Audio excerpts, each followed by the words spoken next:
What's up, everybody? This is DMac. Happy to be in here for Stay Schemin. I'm happy to be back and talking about a little bit of a niche concept, but something that I think is very important to understand the Chiefs and especially their offense moving forward, and a major topic of conversation. So obviously, this is the midway point. The bye week has come. The Chiefs are in the middle of it. I want to dig into something very specific as it pertains to the Chiefs and the ways in which it's necessary to understand where their offense is currently at. And for those that do not know, tell the truth, did go over their midseason review. We went over there who's underperforming, who's overperforming to this point, and then also did a little bit of second half prediction aspect of it as well. And coming up this next week, we will be reviewing that Bills loss and then looking ahead to a pivotal week 11 game against the Denver Broncos. We'll talk about that in a bit. But today I want to dig into something as far as offense is concerned, as I mentioned, and it has to do with this guy right here, Mr. Tyquan Thornton. Of course, this was in the week 3 game against the Giants, in which he made a massive long catch for an almost touchdown, in which obviously the Chiefs got a huge win to get to 1-2 on the year. But this became a very funny meme with the Chiefs kingdom as far as his contributions to this team this year. And I think it's important to understand just what was necessary for him coming into this. Xavier Worthy gone, obviously, to begin this year. Rashee Rice obviously suspended for 6 games. We really needed somebody to step up, especially from the deep threat aspect, to be able to allow Hollywood Brown to do some of the underneath stuff that I think that he has done very well to this point in the season as well. Tyquan Thornton provided that deep threat, made big play after big play, and we got to tip our caps to that. And we know how some of that early season, as far as that's concerned, really buoyed this offense. And to this point in the season, a Chiefs team last year that was almost dead last in efficiency across the National Football League currently stands at 11th as far as explosive play rate across the NFL. They're 8th as far as explosive pass rate in the NFL. And that is no small feat for how much they struggle. But now, you get Xavier Worthy back, you get Rashee Rice back, the mix of the wide receivers out there does change. And I want to dig into something that's been a narrative that's kind of started here since both of those wide receivers has come back. And the topic of conversation of the usage of Tyquan Thornton, is he getting used enough? Does he need to get more snaps? And are you taking advantage of someone that really did excel early in the season and emerge early in the season to where you didn't need to? But I want to dig into it from a little bit, starting with the Commanders game, or I should say starting with the Raiders game, because that is the first game back for Rashee Rice. Obviously, everybody was extremely happy to have EGE back. And I want to talk about the ways in which Tyquan Thornton has created some hidden yardage that will not show up in the box score, but still allows him to make an impact on this offense. So first one up, we're going to talk about just a nothing play, nothing too crazy as far as this is concerned. Chiefs come out here, going to have Tyquan Thornton at the top of your screen, 3-by-1 set, obviously trips to the bottom as well, 11 personnel. Rashard Smith is in the backfield, lined up right next to Patrick Mahomes, and they're going to run a very simple screen. Simple screen, get these guys, specifically, obviously, Jalen Moore and Kingsley Suamataia, I should say Creed Humphrey and Kingsley Suamataia out in space. Rashard Smith with his receiving drops, takes the ball and turns what was a 3rd and 14 into an almost first down and ultimately a first down as well.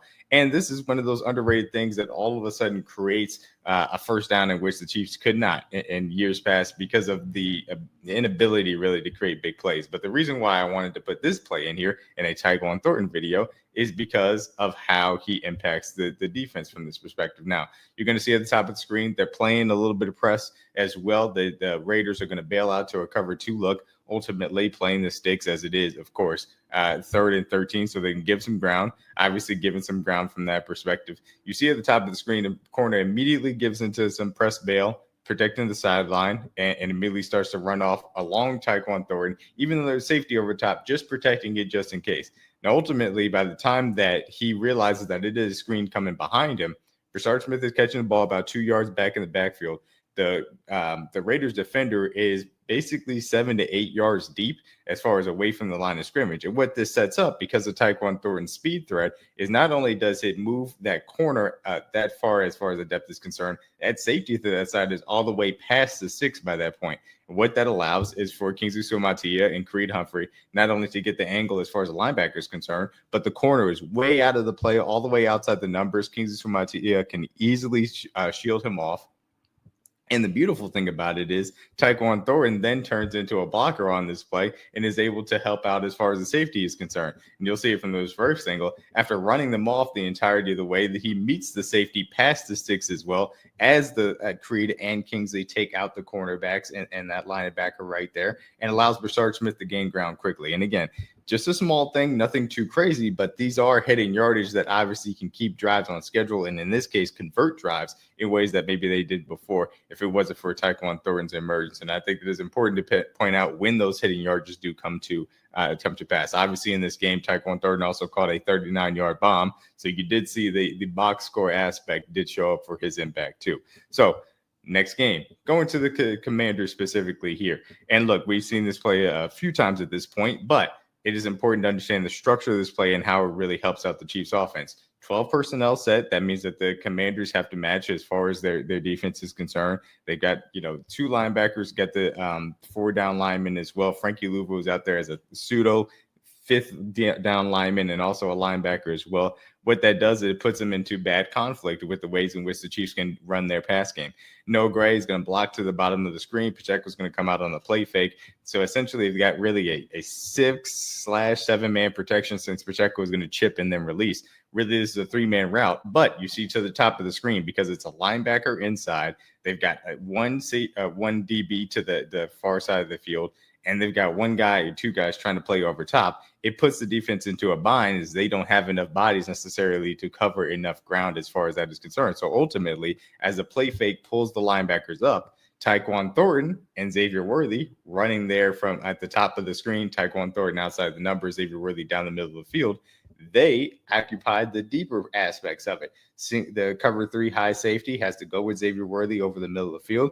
Tyquan Thornton takes out the cover 3 safety to his side of the field. And what does that open up? Mr. Travis Kelce on the sail route in the intermediate. Mahomes hits him in stride over the top of the DBs underneath him. And that's a massive chunk play as well. And again, this is just another example of Tyquan Thornton being able to create yardage that is not necessarily showing up in the box score.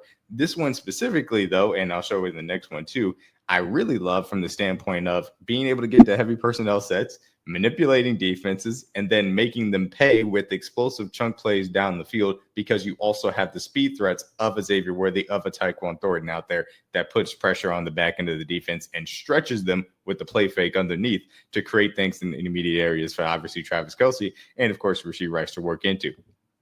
And that's just really what I need to see more of this Chiefs offense moving forward. But obviously, we've gotten glimpses of it to this point. And as we see more of that, in my opinion, on the back half of the schedule, you will see this offense really take off in many ways in which it's always been very good to this point as well. So, again, another game, another ability for Tyquan Thornton to make an impact that doesn't necessarily show up in the box score. So, now we're coming back early into the Buffalo Bills game. 2 tight end set, another 12 personnel set, Tyquan Thornton to the bottom of the screen, Rashee Rice to the top of the screen, Kareem Hunt lined up in the pistol behind Patrick Mahomes. Again, what are we going to get? Play action concept. You see the Bills coming out with a standard base defense as well from that perspective. They're going to come out, linebackers frozen on the play action, take that step up. Now, all of a sudden, they're playing a little quarters to the entire field as well. Tyquan Thornton has a vertical release. He's stacking these safeties quickly. Cole Bishop turns his entire body around. The safety to the bottom of the screen is also running with Tyquan Thornton, understanding what his responsibility is to the outside. And now, all of a sudden, you see the entire hole that is opened up for Rashee Rice, who's coming on the deep crosser. That play action fake, along with good protection, now creates the stretch vertically from Tyquan Thornton over the top. Linebackers influenced by the play action, and you can see specifically the Mike linebacker, the pseudo Mike linebacker here, number 8, is all turned around trying to deal with Rashee Rice coming into this window. Patrick Mahomes has a wide open aspect to try and get this Rashee Rice for a nice chunk play again. An explosive pass play created, A, from the play action fake, but B, also from Tyquan Thornton being able to run off the deep aspect of the coverage and take the top off. Now, the one thing I will also point out is technically Tyquan Thornton really had a chance if Patrick Mahomes wanted to take it, to get it a touchdown here because he does end up getting behind those guys.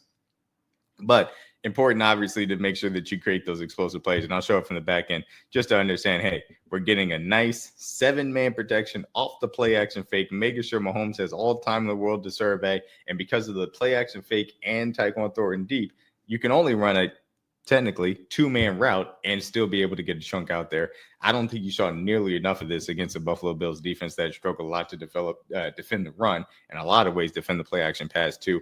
I wanted to see more of that. I didn't see enough of that, but that's my criticism with a little bit as far as Andy Reid's game plan is concerned. But pointing to say again, Tyquan Thornton being able to create the ability for hitting yardage out there that doesn't show up in the box score, but is because of his ability to stretch the field. And I think it's important to point out as well that he's still having that level of impact on the offense. So with all that being said, I understand why there is a big conversation about should he be getting more touches? Should he be getting more yards, more routes, specifically should he be playing over Hollywood Brown, Xavier Worthy? I think it's okay necessarily from a strictly snap count perspective. There are aspects of the usage of these wide receivers. I want a little bit more of Rashee Rice, really an intermediate aspect of it. I think they're right now protecting Xavier Worthy from too much exposure by using him some of the ways in which they did it in the back half of the schedule that really emphasized his full wide receiver skills, especially from a route tree perspective. Now they're in an aspect with the bye week, some time to self-scout. It's a massive games coming up against good defenses as far as the Broncos are concerned, as far as the Colts are concerned. Now can you take what was, hey, we've seen some things throughout the first half of the season, which have been a good offense. Can we turn that into an even more dialed in, tuned up manner of saying we've got multiple wide receiver threats, we've got multiple tight end threats. We understand that the run game is solid, if not explosive, because we know they had some struggles as far as that is concerned. The offensive line is a big piece of this, in my personal opinion. Josh Simmons obviously has been away for a month. Having him back as an upgrade over Jalen Moore, even though he filled in admirably. Trey Smith was obviously limited this last game specifically due to that back injury as well. Him with another 2 weeks of rest is going to be important, in my opinion. Jawan Taylor played well throughout the entirety of the first half, struggled in that Bills game. Look to see a bounce back from him as well. This offensive line solidified with that 5-man across the board, feeling better, in my opinion, will allow them to understand and get back to the offensive things that they want to do and not necessarily have a great deal of fear from the shuffling that had happened a little bit recently from that aspect. So healthy offensive line play is a big piece of this. The design of the offense emphasizing to stretch the defense deep and being able to get to the intermediate areas of the field with some play action fakes thrown in there on a consistent basis and also running the ball and have a serious commitment to doing so is a massive piece of this. But also taking those shots and hitting those when they come along. Patrick Mahomes did a solid job of that to begin the season. If he can be even better than that over the back half of the season, then I think that will help the Chiefs a lot. Tyquan Thornton, I understand why people may be a little bit frustrated for what he did early in the season. I think that I understand why he hasn't had as big of an impact as other people may have viewed, especially from a box score perspective. But I promise you, when he's out there, he is helping this offense simply by being the threat that he had been over the first part of the season. So I'm excited to see Tyquan Thornton get back out there. And just like I made a prediction before the Bills game, and you saw they almost had it versus the quarter beater, I do think that you're going to see these long bombs be a little bit more common in the second half because teams are going to get sick and tired of getting nickel and dimed and getting chunked to death as far as the intermediate aspect once they get that on a steady diet, in my personal opinion, too. So that's my video on Tyquan Thornton as far as Stay Schemin is concerned. I appreciate you guys for coming by. It's going to be a fun second half of the season. I think this offense is going to take it to another level. Chiefs got a lot of work to do, but I think they've got the talent, especially on offense, to get it done, man.